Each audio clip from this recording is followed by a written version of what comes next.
ഇന്ന് നമ്മൾ തയ്യാറാക്കിയെടുക്കാൻ പോകുന്നത് വളരെ ഫേമസ് ആയിട്ടുള്ള എറണാകുളം മാഞ്ഞാലി സ്പെഷ്യൽ ചിക്കൻ ബിരിയാണിയാണ് കേട്ടോ. കഴിക്കാൻ നല്ല അടിപൊളിയായിട്ടുള്ള ടേസ്റ്റാണ്. നമ്മുടെ തലശ്ശേരി ബിരിയാണി ഉണ്ടാക്കുന്നതിൽ നിന്നൊക്കെ കുറേ ഡിഫറെൻ്റ് ആയിട്ടുള്ള ഒരു രീതിയിലാണ് ഇത് ചെയ്തെടുക്കുന്നത്. അപ്പോൾ എല്ലാവരും ട്രൈ ചെയ്ത് നോക്കുക. റെസിപ്പി ഇഷ്ടപ്പെടുകയാണെങ്കിൽ ലൈക്ക് ചെയ്യുക. ചാനൽ ആരെങ്കിലും പുതിയതായിട്ട് കാണുന്നുണ്ടെങ്കിൽ ഒന്ന് സബ്സ്ക്രൈബ് ചെയ്തിട്ട് ആ ബെല്ലൈക്കണിൽ കൂടി ക്ലിക്ക് ചെയ്യാൻ മറക്കല്ലേ. അപ്പോൾ എങ്ങനെയാണ് ഇത് തയ്യാറാക്കിയെടുക്കുന്നതെന്നുള്ളത് നോക്കാം അല്ലേ. അപ്പോൾ ഈ ഒരു ബിരിയാണി തയ്യാറാക്കി എടുക്കുന്നതിനായിട്ട് ഞാനിവിടെ ഒരു 1/2 കിലോ ചിക്കൻ വെച്ച് വളരെ കുറഞ്ഞൊരളവിലാണ് കേട്ടോ കാണിക്കുന്നത്. അത് നല്ലതുപോലെ കഴുകി വൃത്തിയാക്കിയതിന് ശേഷം ഇതിനകത്തോട്ടേക്ക് നമുക്ക് 1 ടീസ്പൂണോളം ഉപ്പ് ചേർത്ത് കൊടുക്കാം. കൂടെ തന്നെ നമുക്ക് ആവശ്യമായിട്ടുള്ളത് മഞ്ഞൾപ്പൊടിയാണ്. അതൊരു 1/2 ടീസ്പൂണൊക്കെ മതിയാകും. അതിൻ്റെ കൂടെ നമുക്ക് പിരിയൻ മുളകും സാധാരണ മുളകും ഒന്നിച്ച് പൊടിച്ചിട്ടുള്ള പൊടിയാണ് ഞാൻ ചേർത്തിട്ടുള്ളത്. ഏകദേശം 1.5 ടീസ്പൂണോളം ചേർത്തിട്ടുണ്ട്. കൂടെ തന്നെ നമുക്ക് ആവശ്യമായിട്ടുള്ളത് വിനാഗിരിയാണ്. അതിപ്പോൾ ഒരു 2 ടീസ്പൂണോളം ഉപയോഗിക്കുന്നുണ്ട് കേട്ടോ. അപ്പോൾ നമ്മൾ സാധാരണ ചെറുനാരങ്ങ നീരും തൈരൊക്കെ വെച്ച് മിക്സ് ചെയ്തിട്ട് ചെയ്തെടുക്കാറുണ്ട് നമ്മൾ തലശ്ശേരി ബിരിയാണിയൊക്കെ ചെയ്യുന്ന സമയത്ത്. അപ്പോൾ ഇതിന് നമ്മൾ വിനാഗിരിയാണ് ഉപയോഗിക്കുന്നത്. നിങ്ങൾക്ക് ചെറുനാരങ്ങ നീര് വെച്ചിട്ട് വേണമെങ്കിൽ അങ്ങനെയും ചെയ്യാം കേട്ടോ. അതിനുശേഷം നമുക്കൊരു 2 മണിക്കൂറെങ്കിലും ഇതൊന്ന് റെസ്റ്റ് ചെയ്യാൻ വേണ്ടിയിട്ട് വെക്കണം. അപ്പോൾ 2 മണിക്കൂർ ഞാൻ വെച്ചിട്ടുണ്ടായിരുന്നു. അതിന് ശേഷമാണ് ഞാനിപ്പോൾ ഒരു പാത്രത്തിനകത്തോട്ടേക്ക് ചേർത്ത് കൊടുത്തിട്ടുള്ളത്. ഇനി ഇതിലോട്ടേക്ക് വളരെ കുറച്ച് മാത്രം വെള്ളം, 1/4 കപ്പ് വെള്ളം വേണമെന്നില്ല, അതിനേക്കാളും കുറച്ച് കുറവ് മാത്രം ഒഴിച്ചു കൊടുക്കണം. എന്നിട്ട് അടച്ച് വെച്ചിട്ട് നല്ലതുപോലെ ഒന്ന് നമ്മൾ കുക്ക് ചെയ്തെടുക്കുകയാണ് വേണ്ടത്. അപ്പോൾ നമ്മുടെ ചിക്കനൊക്കെ നല്ലതുപോലെ വെന്ത് പാകമായി വന്നിട്ടുണ്ട്. ഇനി നമ്മൾ ചെയ്യേണ്ടത് ചിക്കൻ മാത്രം ഇതിനകത്ത് നിന്ന് എടുത്ത് മാറ്റാം. എന്നിട്ട് ചിക്കൻ വേവിച്ചെടുത്തിട്ടുള്ള ആ ഒരു വെള്ളം ഉണ്ടല്ലോ, അതൊരു വേറൊരു പാത്രത്തിനകത്തോട്ടേക്ക് ഒഴിച്ചു കൊടുക്കാം കേട്ടോ. അത് നമുക്ക് ലാസ്റ്റ് ആവശ്യമായിട്ടുണ്ട്. അടുത്തതായിട്ട് നമ്മളൊരു പാത്രത്തിനകത്തോട്ടേക്ക് ആവശ്യത്തിന് എണ്ണ ഒഴിച്ചു കൊടുക്കാം. ഞാനിപ്പോൾ സൺഫ്ലവർ ഓയിലിനകത്താണ് ചെയ്യുന്നത്. നിങ്ങൾക്ക് ഇഷ്ടമുള്ള എണ്ണ ഏത് വേണമെങ്കിലും ഉപയോഗിക്കാം. നമുക്ക് കുറച്ച് സവാള ഫ്രൈ ചെയ്തെടുക്കണം, അതുപോലെ ചിക്കൻ ചെറുതായിട്ടൊന്ന് മൊരിയിച്ചെടുക്കണം. അപ്പോൾ ഈ ചൂടായ എണ്ണയിലോട്ടേക്ക് ഞാനിപ്പോൾ ഒരു ചെറിയ സവാള മാത്രമേ എടുത്തിട്ടുള്ളൂ കേട്ടോ. നമ്മൾ സാധാരണ ബിരിയാണിയിൽ സവാള വറുത്ത് കോരി ഇടാറുണ്ടല്ലോ, അപ്പോൾ അതിന് വേണ്ടിയിട്ടാണ് ഞാനൊരു ചെറിയ സവാള ചേർത്തിട്ടുണ്ട്. ഇനി നമ്മൾ ഇത് ഫ്രൈ ചെയ്തെടുക്കുന്ന പാകം ഞാൻ പറയേണ്ട ആവശ്യമില്ല, എല്ലാവർക്കും അറിയുന്നതാണ്. ആ ഒരു ഗോൾഡൻ കളറാകുന്ന രീതിയിൽ ഒന്ന് മൊരിയിച്ചെടുത്താൽ മതി. അപ്പോൾ നമ്മൾ ബിരിയാണിക്കൊക്കെ റെഡിയാക്കിയെടുക്കുന്ന ആ ഒരു പാകത്തിന് തയ്യാറാക്കിയെടുത്തതിന് ശേഷം ഇതൊരു പാത്രത്തിനകത്തോട്ടേക്ക് മാറ്റിക്കൊടുക്കാം. അതിനുശേഷം അതേ എണ്ണയിലോട്ടേക്ക് തന്നെ കുറച്ച് കശുവണ്ടി പരിപ്പും കുറച്ച് ഉണക്ക മുന്തിരിയാണ് കേട്ടോ ചേർത്ത് കൊടുത്തിട്ടുള്ളത്. നമ്മൾ സാധാരണ ബിരിയാണിയിൽ ലാസ്റ്റായിട്ട് ചേർത്ത് കൊടുക്കുന്ന കാര്യങ്ങളൊക്കെ തന്നെയാണ് നമ്മൾ റെഡിയാക്കിയെടുക്കുന്നത് ഈ ഒരു സ്റ്റെപ്പിൽ. അപ്പോൾ അതും റെഡി ആയിട്ടുണ്ട്. അത് നമുക്കൊരു പാത്രത്തിനകത്തോട്ടേക്ക് ചേർക്കാം. അതിനുശേഷം അതേ എണ്ണയിലോട്ടേക്ക് തന്നെ നമുക്ക് ചിക്കൻ ഇട്ടിട്ടൊന്ന് ഫ്രൈ ചെയ്തെടുക്കണം. അപ്പോൾ നമ്മൾ നേരത്തെ ആദ്യം ഒന്ന് കുക്ക് ചെയ്തെടുത്തു. വേവിച്ചെടുത്ത ചിക്കന് വെള്ളം മാറ്റി വെച്ചു. വെള്ളം മാറ്റി വെച്ചതിന് ശേഷം വെള്ളം വാർന്നെടുത്തിട്ടുള്ള ഈ ഒരു ചിക്കൻ പീസസ് എണ്ണയിലിട്ടിട്ട് മൊരിയിച്ചെടുക്കണം. ഇത് ഒത്തിരി സമയം ചെയ്തെടുത്തിട്ട് ഭയങ്കര ഡാർക്ക് കളറാകുന്ന രീതിയിലൊന്നും ഫ്രൈ ചെയ്യേണ്ട ആവശ്യമില്ല കേട്ടോ. നമ്മൾ ആ വിനീഗറൊക്കെ ചേർത്തിട്ട് ഒരു 2 മണിക്കൂറൊക്കെ വെച്ചതല്ലേ, അതുകൊണ്ട് തന്നെ ഇത് പെട്ടെന്ന് മൊരിഞ്ഞ് പുറംഭാഗമൊക്കെ നല്ലൊരു രീതിയിൽ നമുക്ക് പെട്ടെന്ന് ആ ഒരു ടെക്സ്ചറിൽ റെഡിയായി കിട്ടും. ഇതുപോലെ നമുക്ക് മുഴുവൻ ചിക്കനും ഫ്രൈ ചെയ്തെടുത്തതിന് ശേഷം ഒരു പാത്രത്തിനകത്തോട്ടേക്ക് മാറ്റി കൊടുക്കാം.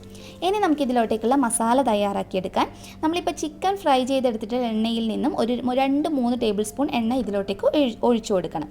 എന്നിട്ട് ഇതിലോട്ടേക്ക് ഇഞ്ചിയും വെളുത്തുള്ളിയും കൂടി ഒന്നിച്ചിട്ട് അരച്ച് വെച്ചിട്ടുള്ളതാണ്. അത് ഏകദേശം ഒരു 1.5 ടേബിൾ സ്പൂണോളം ഉണ്ട്. കൂട്ടത്തിൽ നമ്മളൊരു 2-3 പച്ചമുളക് അരിഞ്ഞെടുത്തിട്ട് അങ്ങനെ തന്നെ ചേർത്ത് കൊടുക്കാം.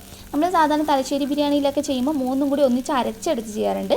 ഇതിനകത്ത് നമ്മൾ ജസ്റ്റ് പച്ചമുളക് അരിഞ്ഞിട്ട് തന്നെയാണ് ചേർത്ത് കൊടുക്കുന്നത്. എന്നിട്ട് നമ്മൾ ചെറുതായിട്ടൊന്ന് മൂപ്പിച്ചെടുത്തതിന് ശേഷം ആ ഒരു പച്ചമണക്കം മാറി വരുമ്പോൾ ഇതിലോട്ടേക്ക് 2 മീഡിയം സൈസായിട്ടുള്ള സവാളയാണ് ഞാൻ ചേർക്കുന്നത് കേട്ടോ. അപ്പോൾ സവാള ചേർത്താൽ നമ്മളതൊന്ന് വഴറ്റിയെടുക്കാൻ വേണ്ടിയിട്ട് മാത്രം ഒരിത്തിരി ഉപ്പ് ചേർത്ത് കൊടുക്കുക, പെട്ടെന്നൊന്ന് വഴണ്ട് കിട്ടുന്നതിന് വേണ്ടിയിട്ട്. എന്നിട്ട് സവാള വഴറ്റിയെടുക്കുന്ന ഒരു പാകം ഒന്ന് സോഫ്റ്റായിട്ട് കിട്ടുന്ന ആ ഒരു രീതിയിൽ മാത്രം വഴറ്റിയെടുത്താൽ മതി. ഇത് നമ്മൾ ഫ്രൈ ചെയ്യല്ല ചെയ്യുന്നത്, ജസ്റ്റ് ഒന്ന് വഴറ്റിയെടുക്കുകയാണ് ചെയ്യുന്നത്. അതിനുശേഷം ഇതിലോട്ടേക്ക് ഒരു തക്കാളി ചേർക്കാം. നല്ല പഴുത്ത ഒരു തക്കാളി ഉപയോഗിച്ചാൽ മതി. ഞാനിപ്പോൾ അത്യാവശ്യം വലിയൊരു തക്കാളിയാണ് എടുത്തിട്ടുള്ളത്. 2 മീഡിയം സൈസ് സവാളക്ക് ഒരു അത്യാവശ്യം വലിയ നല്ല പഴുത്ത തക്കാളി നന്നായിട്ട് മിക്സ് ചെയ്തിട്ട് അടച്ചു വെച്ചിട്ട് നമ്മൾ കുക്ക് ചെയ്തെടുക്കണം. അതായത് തക്കാളി നന്നായിട്ട് കുക്ക് ചെയ്ത് വരണം. അപ്പോൾ ഇത് തക്കാളിയൊക്കെ നല്ലതുപോലെ വെന്ത് കിട്ടിയിട്ടുണ്ട്. ഇനി നമ്മൾ ജസ്റ്റ് തവി വെച്ചിട്ട് നമ്മളൊന്ന് ഉടച്ചു കൊടുക്കാറുണ്ടല്ലോ, അതുപോലെ ഉടച്ചു കൊടുത്തതിന് ശേഷം ഇതിലോട്ട് പൊടികൾ ചേർത്ത് കൊടുക്കാം. അപ്പോൾ ഇതിലോട്ട് ഒരു 1/2 ടീസ്പൂൺ മഞ്ഞൾപ്പൊടി ചേർത്തിട്ടുണ്ട്. കൂടെ തന്നെ നമുക്ക് പിരിയൻ മുളക് പൊടിച്ചിട്ടുള്ളത് 1 ടീസ്പൂൺ ചേർത്ത് കൊടുക്കാം. പിന്നെ ആവശ്യമായിട്ടുള്ളത് മല്ലിപ്പൊടിയാണ്. അതൊരു 2 ടീസ്പൂൺ മുഴുവനായിട്ട് തന്നെ ഉപയോഗിക്കുന്നുണ്ട് കേട്ടോ. അപ്പോൾ ഇനി നമുക്ക് മല്ലിപ്പൊടി ചേർത്താൽ പിന്നെ നമ്മൾ ചേർത്ത് കൊടുക്കുന്നത് ഗരം മസാല പൗഡറാണ്. അതിപ്പോൾ നമ്മൾ ഏകദേശം 1 ടീസ്പൂണോളം ചേർത്തിട്ടുണ്ട്. എന്നിട്ട് നമ്മൾ നന്നായിട്ടൊന്ന് മിക്സ് ചെയ്ത് യോജിപ്പിച്ചെടുക്കണം. സാധാരണ നമ്മൾ മല്ലിപ്പൊടിയൊന്നും ചേർത്ത് കൊടുക്കാറില്ല അല്ലേ, പക്ഷേ ഈ ഒരു ബിരിയാണിയിൽ ഇതൊക്കെയാണ്. ഇനിയും കുറേ കാര്യങ്ങൾ നമ്മൾ ഇതിനകത്ത് നിന്ന് കുറേ വ്യത്യസ്തമായിട്ട് ചെയ്തെടുക്കുന്നുണ്ട്. ഇനി നന്നായിട്ടൊന്ന് മിക്സ് മിക്സ് ചെയ്തെടുക്കാം. ആ പൊടികളുടെയൊക്കെ പച്ചമണം മാറി ഈ മസാലക്കൂട്ടിൻ്റെ കളർ ചെറുതായിട്ടൊന്ന് മാറി വരണം. ആ സമയം ആകുമ്പോഴത്തേക്ക് നമ്മൾ നേരത്തെ ചിക്കൻ വേവിച്ച് വെച്ചിട്ടുള്ള ആ ഒരു വെള്ളം ഉണ്ടല്ലോ, മാറ്റി വെച്ചിട്ടുണ്ടായിരുന്നല്ലേ, അതിനകത്ത് നിന്ന് 1/4 ഭാഗത്തോളം വെള്ളം ഒഴിച്ചു കൊടുക്കുക. കുറച്ച് മാത്രം ഒന്ന് മാറ്റി വെക്കുക. ബാക്കി മുഴുവനായിട്ട് നമ്മൾ ഈ ഒരു മസാലക്കൂട്ടിനകത്തോട്ടേക്ക് ഒഴിച്ചു കൊടുക്കണം. എന്നിട്ട് ഇതിനകത്തോട്ടേക്ക് കുറച്ച് മല്ലിയില അരിഞ്ഞത് ചേർക്കാം. അതുപോലെ തന്നെ പുതിനയില വളരെ കുറച്ച് മാത്രം ഉപയോഗിക്കാം. പിന്നെ അതുപോലെ തന്നെ കറിവേപ്പില, മല്ലിയിലയും പുതിനയിലയുടെയൊക്കെ അളവ് കുറവ് മതി. കറിവേപ്പിലയാണ് മുന്നിട്ട് നിൽക്കുന്നത്. അതുപോലെ തന്നെ 1 ടേബിൾ സ്പൂണോളം നെയ്യ് കൂടി ചേർത്ത് കൊടുക്കുന്നുണ്ട്. ഫൈനലായിട്ട് 1/2 ടീസ്പൂൺ കൂടി ഗരം മസാല പൗഡർ ചേർത്ത് കൊടുക്കാം. വീട്ടിൽ തന്നെ പൊടിച്ചിട്ടുള്ള ഗരം മസാല പൗഡർ ആണെങ്കിൽ ഒന്നുകൂടി നല്ല ടേസ്റ്റി ആയിരിക്കും. അപ്പോൾ ഇത് അത്യാവശ്യം ഇപ്പോൾ നല്ല വെള്ളം പോലെയാണ് ഉള്ളത്. ഇതൊന്ന് തിളക്കട്ടെ. ജസ്റ്റ് 2-3 മിനിറ്റ് ഒന്ന് തിളച്ചാൽ മാത്രം മതി. തിളച്ച് എണ്ണയൊക്കെ ഇങ്ങനെ തെളിഞ്ഞ് വരുന്ന സമയത്ത് നമ്മൾ നേരത്തെ ഫ്രൈ ചെയ്ത് വെച്ചിട്ടുള്ള ചിക്കൻ പീസസ് മുഴുവനായിട്ട് ചേർത്ത് കൊടുക്കണം. പിന്നെ നമ്മൾ സാധാരണ ചിക്കൻ ബിരിയാണിയിലൊക്കെ മസാല വഴറ്റി അത്യാവശ്യം ഒന്നൊരു നല്ല കുറച്ച് അത്യാവശ്യം ഡ്രൈ ആവുന്ന രീതിയിലാണ് ചെയ്തെടുക്കാറല്ലേ.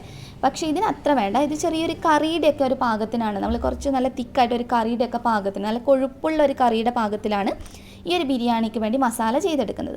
ചിക്കൻ ചേർത്ത് കഴിഞ്ഞ് കഴിഞ്ഞാൽ തുറന്ന് വെച്ചിട്ട് തന്നെ കുറച്ച് സമയം ഒന്ന് മിക്സ് ചെയ്തെടുക്കുമ്പോഴത്തേക്കും ഇതിൻ്റെ കളറ് കുറച്ച് മാറി നല്ല ഡാർക്ക് കളറായിട്ട് വരാൻ തുടങ്ങും. അപ്പോൾ ഇതൊക്കെ ഇപ്പം കളറൊക്കെ മാറി എണ്ണയൊക്കെ തെളിഞ്ഞ് നല്ല പാകത്തിന് റെഡി ആയിട്ടുണ്ട്. ഇത് ഞാൻ ജസ്റ്റ് വേറൊരു ഫ്ലെയിം ഓഫ് ചെയ്ത് പാത്രത്തിൻ്റെ അകത്തോട്ട് മാറ്റി ഇത് ഒന്ന് കാണിച്ചു തരാം. ഇപ്പോൾ ഇത് കണ്ടില്ലേ, കുറച്ച് സമയം കഴിഞ്ഞതിന് ശേഷമുള്ളതാണ്. അപ്പോൾ നല്ലൊരു ഡാർക്ക് കളറിൽ ഇതുപോലെയാണ് നമുക്ക് കിട്ടുക. ഇനി നമുക്ക് ഇതിനകത്തോട്ടുള്ള റൈസ് ഒന്ന് റെഡിയാക്കിയെടുക്കാം.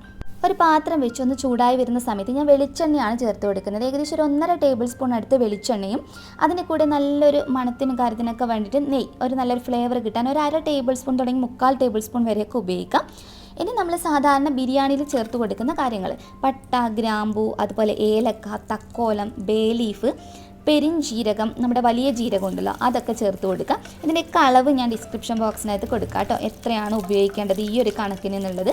ഇത് ചെറുതായിട്ട് എണ്ണയിലും നെയ്യിലൊക്കെ ഇട്ടിട്ട് ഒന്ന് മൂപ്പിച്ചെടുത്തതിന് ശേഷം ഒരു തണ്ടോളം നല്ല ഫ്രഷ് ആയിട്ടുള്ള കറിവേപ്പില ചേർത്ത് കൊടുക്കുക. ഇത് നല്ലൊരു ഫ്ലേവറാണ് ഇതിന്. അതുപോലെ തന്നെ ഒരു 2-3 പച്ചമുളക് നെടുകെ കീറിയിടൊന്നും വേണ്ട. ആ പച്ചമുളക് അങ്ങനെ തന്നെ അങ്ങ് ചേർത്ത് കൊടുത്താൽ മതി. കറിവേപ്പിലയും പച്ചമുളകൊക്കെ ചേർത്തിട്ട് ആ എണ്ണയിലിട്ട് അങ്ങ് മൂത്ത് വരുമ്പോൾ തന്നെ ആ ഒരു നല്ല സ്മെല്ലും കാര്യങ്ങളൊക്കെ കിട്ടും.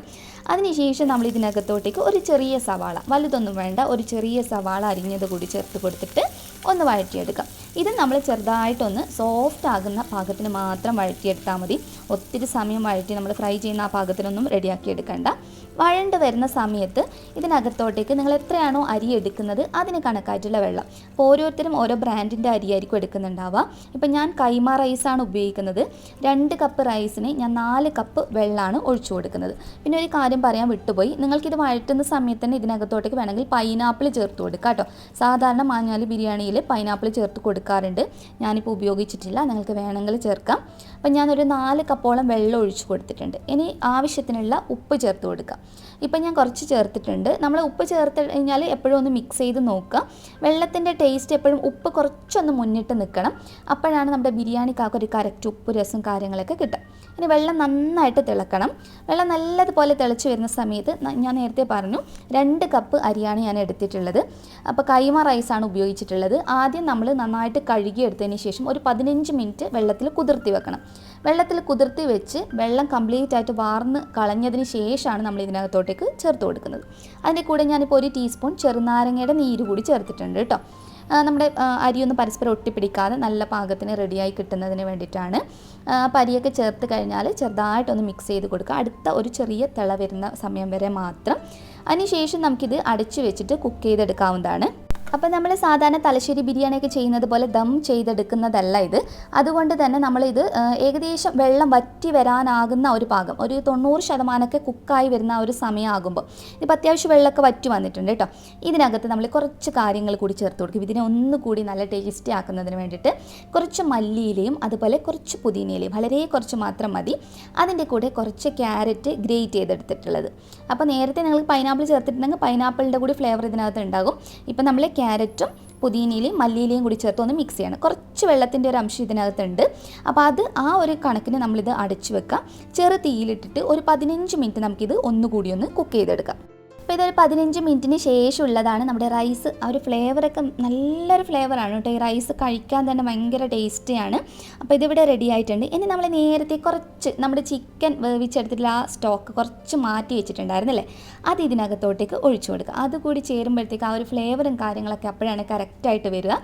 എന്നിട്ട് നമ്മൾ നേരത്തെ ഫ്രൈ ചെയ്ത് വെച്ചിരിക്കുന്ന സവാളയും അതുപോലെ തന്നെ കശുവണ്ടി പരിപ്പും ഉണക്കമുന്തിരിയൊക്കെ നമ്മൾ ഫ്രൈ ചെയ്ത് വെച്ചിട്ടുണ്ടായിരുന്നല്ലോ, അതൊക്കെ ചേർത്ത് കൊടുത്തതിന് ശേഷം ഇനി ഒന്ന് മിക്സ് ചെയ്ത് കൊടുത്താൽ മാത്രം മതി. അപ്പോൾ നമ്മുടെ മാഞ്ഞാലി ബിരിയാണിയുടെ റൈസും റെഡിയായി, അതുപോലെ തന്നെ ചിക്കൻ ഗ്രേവിയും റെഡി ആയിട്ടുണ്ട്. ഇനി നമുക്കിത് സെർവ് ചെയ്യാം അല്ലേ. ഈ ഒരു റെസിപ്പി ട്രൈ ചെയ്ത് നോക്കാനുള്ള പ്രധാന കാര്യം തന്നെ ഇത് ശരിക്കും ട്രാവൽ വ്ളോഗിലൂടെ ഇതിങ്ങനെ കാണിക്കുന്ന ഇത് ഉണ്ടാക്കുന്ന രീതിയും അതുപോലെ തന്നെ ഇതെങ്ങനെയാണ് ചെയ്തെടുക്കുന്നതെന്നൊക്കെ കാണുമ്പോൾ തന്നെ നമുക്ക് ശരിക്കും ഉണ്ടാക്കി നോക്കാൻ തോന്നും. അങ്ങനെ 2-3 ട്രാവൽ വ്ളോഗിൽ നിന്ന് ഫുഡ് വ്ളോഗിൽ നിന്നൊക്കെ കണ്ടത് വെച്ചിട്ട് ചെറിയൊരു ക്വാണ്ടിറ്റിയിൽ ചെയ്ത് നോക്കി. അപ്പോൾ ഭയങ്കര ഇഷ്ടമായിട്ടോ. ശരിക്കും നല്ല നമ്മുടെ തലശ്ശേരി ബിരിയാണിയൊക്കെ നമ്മൾ ഇഷ്ടപ്പെടുന്നൊരു ബിരിയാണിയാണ്. അപ്പോൾ അതുപോലെ തന്നെ ഭയങ്കര ഒരു ഡിഫറെൻ്റ് ആയിട്ടുള്ള ഫ്ലേവറാണ് ഇതിൻ്റെ റൈസിനാണെങ്കിലും അതുപോലെ തന്നെ ഗ്രേവിക്കാണെങ്കിലും. അപ്പോൾ ഒരു തവണയെങ്കിലും നിങ്ങൾ ട്രൈ ചെയ്ത് നോക്കി. ശരിക്കും നിങ്ങൾ വിരുന്നുകളിലൊക്കെ ഉണ്ടാക്കിയെടുക്കാൻ ബെസ്റ്റായിട്ടുള്ള റെസിപ്പിയാണെന്ന് തന്നെ പറയാം. അപ്പോൾ നിങ്ങൾക്ക് റെസിപ്പി ഇഷ്ടപ്പെടുകയാണെങ്കിൽ ലൈക്ക് ചെയ്യുക. നെക്സ്റ്റ് വീഡിയോയിൽ ഇനി നമുക്ക് നല്ലൊരു വെറൈറ്റി ഡിഷായി വീണ്ടും കാണാം. അതുവരെ ടേക്ക് കെയർ, ബൈ ബൈ.